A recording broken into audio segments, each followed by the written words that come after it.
Okay, once you're in Collaborate, you will want to double check two things. One is double check the audio and double check the video. So let's start with the audio.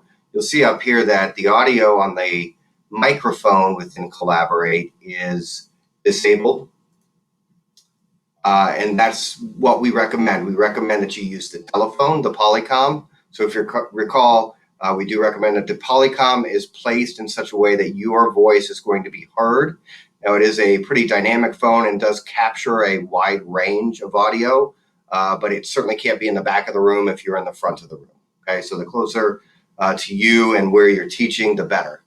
If you, when you log in, you can go up to this phone and click on it, and that's going to give you the telephone number in which both the sender and receiver, which it's the same thing as the moderator and participant, dial into. You dial into the same phone number, but then the PIN numbers you will see are different. Okay, and that just has to do with who ultimately controls the audio. So the moderator is going to be the sending school, and the participant is going to be the receiving school. So that's just informational. Once you have that information, you dial it into your Polycom, then you would hit OK, and your audio then is set.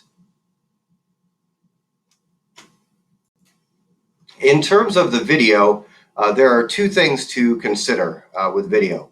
There is the video that we are getting right here, and I'm going to draw your attention all over this document. So there's the video that we're getting here with what is being shown, let's say, on my whiteboard, which is where notes and things of that nature will go. And we'll discuss the whiteboard and application sharing a little bit later in the training document. But there's also the video here, and I will turn on this. And what this is basically, this is the web camera that is on the computer. So however you are situated is how you will be viewed by the receiving school. One of the things that we do understand, or one of the challenges with distance learning in our current setup, is that our teachers, you guys are teaching in front of a live audience, your students at your school, while at the same time you're teaching to students at a different site, at a different school building. So that does add a little bit of a wrinkle.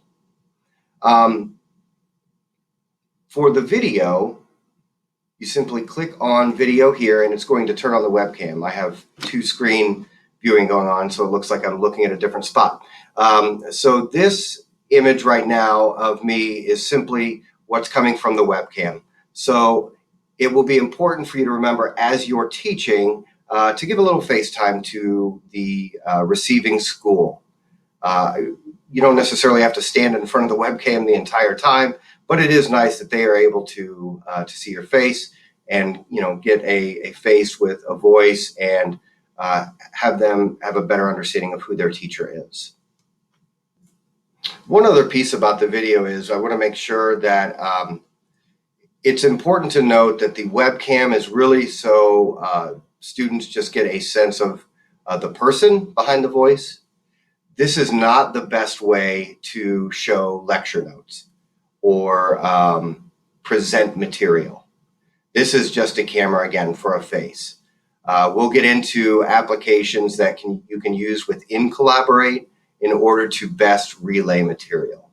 So this is just a way to end this video, just to remember, simply pointing the camera at a whiteboard, the receiving school is going to have a very difficult time in viewing that information.